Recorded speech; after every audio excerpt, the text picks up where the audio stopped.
May God bless your day, your week, and all your endeavors as you join us for this session. It's so great to have you here on this deep dive. Thanks for having me. I'm really excited to get into this one. Yeah, me too. Because I want you to imagine a man with no political office, no formal title, and absolutely no institutional backing. Right.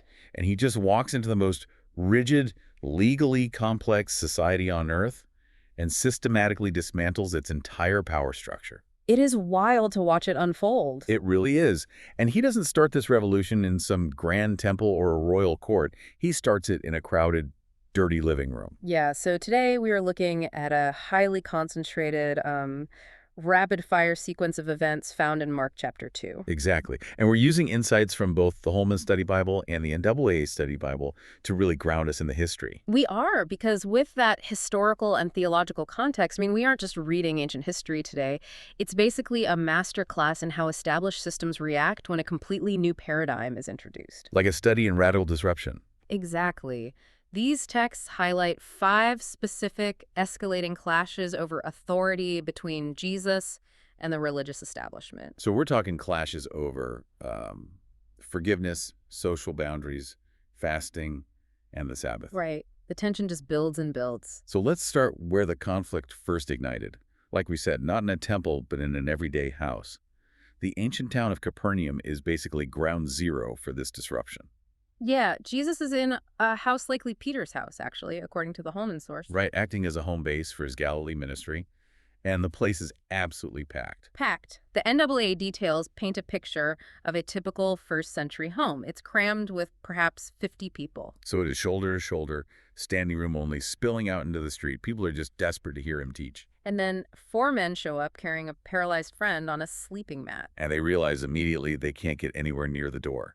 So they haul this grown man up an outside staircase to the flat roof. Which you have to understand, Palestinian roofs of this era were functional workspaces. Oh, really? Yeah, they were constructed using heavy wooden beams across the masonry, and then covered with a thick layer of branches, packed mud, clay, and sometimes tiles. So they literally have to unroof the roof. They are digging through packed clay, snapping thick branches. Raining dirt and debris down on the crowd below. Yeah, directly onto Jesus, just to lower this guy down. It's such a chaotic, visceral scene. It really is. So the man is finally on the floor, and the physical need is glaringly obvious.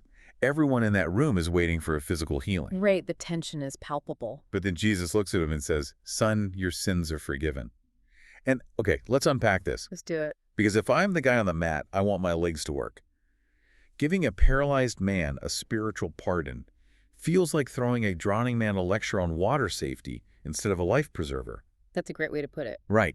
Like, why pivot to the unseen spiritual issue when the physical crisis is right in front of everyone? Well, the physical paralysis, while tragic, is actually the secondary issue in the room at that moment. The primary issue is establishing ultimate authority. Okay, how so? The religious scholars present the scribes. They immediately recognize the gravity of what just happened. Internally, they accuse Jesus of blasphemy. Because they know the theological framework. Right. Only God can forgive sins. Exactly. A priest might declare that a sacrifice has been accepted at the temple, or a prophet might announce God's forgiveness. But they're acting as a messenger. Right. But Jesus bypasses the entire sacrificial system. He speaks in the first person with unilateral divine authority. Which is incredibly dangerous. The penalty prescribed for blasphemy in Leviticus 24 is death by stoning. Yeah, the stakes in this living room just went from a healing service to a capital offense in about 5 seconds. Wow. And Jesus knows exactly what they're thinking. So he poses this brilliant theological trap.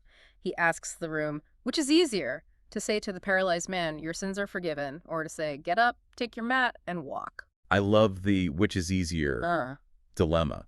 Because logically, it's incredibly easy to just say you did something completely invisible. Right. Like, your sins are forgiven. Boom, I said it.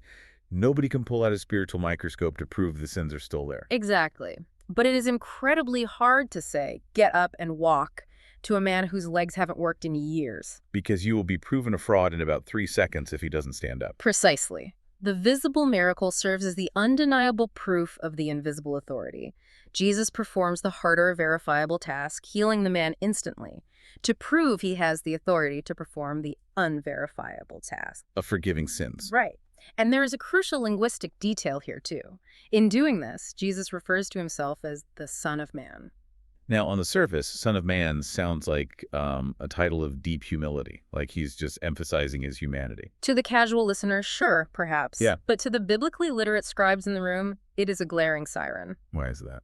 The NAA Study Bible connects this specific title directly to the prophetic vision in Daniel chapter 7. Okay, Daniel 7. Yeah. In that text, the Son of Man is this heavenly, pre-existent figure who is given universal, everlasting dominion and divine authority by God himself. Oh, wow. So it's a stealth claim to supreme authority? Exactly. It masks his divine nature from the Roman authorities who might arrest a political king, while basically shouting his divine authority to the religious elite who know the scriptures. That is brilliant. So the man stands up, picks up the mat he was just carried in on, and walks right out through a stunned crowd. The religious establishment has officially been put on notice. They absolutely have. But having claimed ultimate divine authority in private, Jesus immediately moves to upend the social order in public. Theological disruption leads directly to social disruption. Yeah, he picks a fight over a dinner invitation. Yes, we see the calling of Levi, who's also known as Matthew. Yeah. And he isn't some respected community figure. He's sitting at a local toll booth by the Sea of Galilee. Which, given the geopolitical climate of Roman-occupied Judea, sitting at a toll booth wasn't just, a bureaucratic desk job. No, not at all. The study notes emphasize that Levi was an agent for Herod Antipas, essentially collaborating with the occupying Roman Empire. Right, and the tax system was notoriously corrupt. It functioned on extortion. Right, so these guys were viewed by their own community as absolute traitors. The Holman source equates them with thieves and robbers. And yet Jesus walks up to this pariah's booth and just says, "Follow me." Right. And Levi leaves this lucrative, corrupt enterprise behind on the spot. And here's where it gets really interesting. Levi's immediate response is to throw a massive banquet at his house. Right. And Jesus and his disciples attend, eating with this huge crowd of other tax collectors and individuals labeled as sinners. And the term sinners here doesn't just mean everyday people who make mistakes. No. No, it specifically refers to outcasts, those who deliberately and habitually violated the strict purity laws of Moses. Wow. And the optics of this dinner are what make it so scandalous. It's not just grabbing a quick coffee. Not at all. According to the NAA source, the cultural dining posture of the era, they aren't standing around a table. They are reclining. Yes, reclining on cushions around a low, U-shaped table known as a triclinium. Right. Leaning on their left elbows, eating with their right hands. This posture was reserved for deep intimacy, cordiality, and equality. You only reclined with your accepted peers. Exactly. So imagine a beloved, morally upright public figure today posting a selfie from a lavish, multi-hour dinner party, lounging on sofas with known cartel members and corrupt politicians. The public outcry would be deafening. Deafening. And the Pharisees are watching this, and they're absolutely appalled. Because the core of Pharisaic theology was separation. They believed that to maintain holiness, you had to strictly isolate yourself from the impurities of the culture. So no rubbing shoulders with the sick and sinful elements of society. Right, you couldn't risk contamination. So they confront the disciples, questioning why their teacher eats with such people. And Jesus overhears this and delivers that famous defense, right? The healthy don't need a doctor, but the sick do. I didn't come to call the righteous, but sinners. He is completely redefining the mechanics of holiness. The religious elite viewed holiness as this fragile state that could be infected by contact with sin. Like a weak immune system. Exactly. But Jesus views holiness as a powerful, active force that infects and cures the sin around it. A doctor doesn't prove their medical prowess by hiding in a sterile room to avoid germs. Right. They prove it by walking directly into the infection ward and administering a cure. I love that. Yeah. But if you're throwing intimate dinner parties with the outcasts of society, the religious establishment is inevitably going to ask why you aren't participating in their solemn rituals. Oh, of course. Which brings us to clash over fasting. Right. So the disciples of John the Baptist and the Pharisees were fasting. And the historical notes remind us that the Pharisees traditionally fasted twice a week, right? Yes, typically Mondays and Thursdays. It was a highly visible sign of extreme piety. But Jesus' disciples were eating and drinking. And so people point out this discrepancy. Why wouldn't Jesus just play along to keep the peace? What do you mean? Like a strategic leader trying to build a movement might just fast a couple of days a week to appease the local religious leaders. Why not just show some respect for the traditions and avoid unnecessary conflict? Because playing along would misrepresent the entire purpose of his arrival. Jesus answers them by using the analogy of a wedding. He refers to himself as the bridegroom. And weddings back then were a big deal. A massive deal. In first-century Jewish culture, a wedding wasn't just a brief afternoon ceremony. It was a joyous 7-day community celebration. Fasting during a wedding festival wasn't just weird, it was deeply insulting to the groom. Wow, so Jesus is declaring that his presence on earth isn't a time for solemn mourning. It's the arrival of the ultimate celebration. Exactly. It's a completely incompatible new reality. And he illustrates this with the famous metaphor of the wineskins. Yes, patching an old garment with unshrunk cloth and putting new wine into old wineskins. Our sources provide great detail on the mechanics of this. They do. Wineskins were usually made of tanned goat skin. Right, and over time, as they held wine, the skins would stretch to their absolute limit and then lose their elasticity. They became dry, rigid, and brittle. Right, so if you pour fresh, unfermented wine into one of these old, rigid skins, the chemical process of fermentation takes over. The new wine releases gases, creating immense pressure. And because the old skin can no longer stretch to accommodate that expansion, It violently bursts. Both the wine and the container are completely destroyed. it's like trying to install a massive next-generation software update onto a 15-year-old smartphone. That is a perfect modern analogy. You can't just force the new code into the outdated hardware. It doesn't just run slowly. It completely bricks the phone. Right. The new wine represents the grace, the freedom, and the revolutionary reality of Jesus' teachings. The old wineskins are the brittle, traditional religious structure. The thousands of extra-biblical rules, the mandatory fasting days. Yes, they simply cannot contain this new expanding movement without shattering. And once that new wine starts expanding, it's only a matter of time before it spills over into the most sacred, heavily guarded structure of all, the Sabbath day. The ultimate old wineskin. Exactly.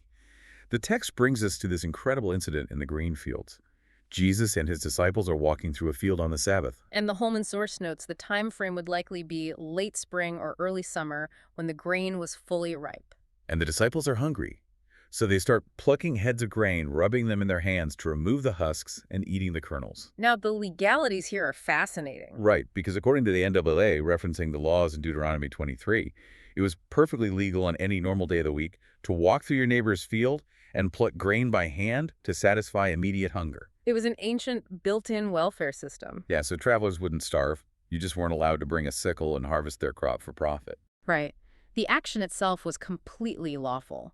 But doing it on the Sabbath day changed the equation entirely. Because Exodus 34 strictly prohibits working on the Sabbath, explicitly mentioning harvesting. And over the centuries, the religious leaders had built a massive fence of micro-regulations around that simple command. Right, to ensure no one even came close to breaking it. They categorized work into 39 specific types of labor. Yes. In their highly technical, legalistic interpretation, a hungry guy plucking a stalk of grain was guilty of reaping. Rubbing it between his palms was categorized as threshing. And blowing the chaff away was winnowing. They had turned a casual walking snack into a multi-count violation of industrial agricultural law. It sounds absurd to us, but to the Pharisees, it was deadly serious. So they confront Jesus. So what does this all mean? Like, Jesus bypasses their legal framework entirely and takes them back to their own history. Right, to King David. He asks if they've ever read what David did when he and his men were hungry. David went into the house of God and ate the consecrated bread of the presence. Which was deeply sacred. The Holman notes detail that this consisted of 12 loaves of unleavened bread kept continuously in the sanctuary. Right. And according to the strict ceremonial law in Leviticus 24, only the priests were allowed to eat the old loaves. But David wasn't a priest. He was from the tribe of Judah. So when Jesus defends them by telling this story, isn't Jesus basically saying, I'm important, so the rules don't apply to me?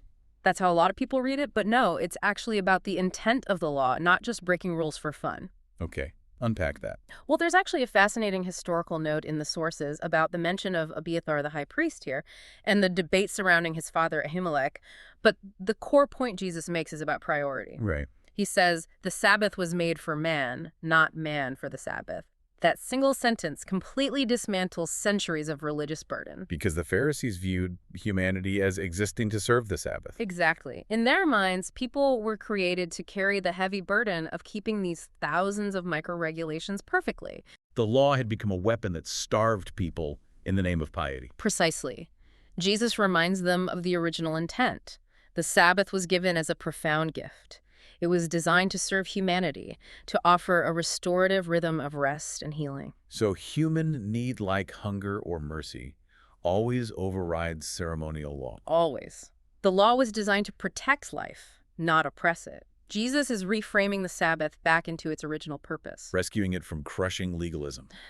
And he doesn't stop there. He caps the entire confrontation off with an earth-shattering claim, Right. He declares, therefore, the Son of Man is Lord even of the Sabbath. bringing it all the way back to that divine title from Daniel 7 that he used with the paralyzed man. He is claiming ultimate sovereign authority over the most sacred institution in Jewish life. He isn't just interpreting the law in a new way, he's declaring himself the author of the law. Wow. So this entire sequence in Capernaum is just a relentless, escalating dismantling of a broken system. It really is. He forgives sins on a crowded floor, shatters social boundaries with tax collectors, tosses out fasting traditions for a wedding celebration, and strips the heavy regulations off the Sabbath. The old wineskins didn't just leak, they violently burst under the weight of this new authority. Which really forces us to look at the systems we inhabit today. How often do we let our own rules, routines, or corporate structures get in the way of actual human compassion? All the time. Right. Do we remember the why behind the things we do every day, or have we become, like the Pharisees, completely obsessed with the how? We prioritize the preservation of our rigid systems over the very people those systems were built to serve. Exactly. It leaves us with a provocative thought to mull over. What's that?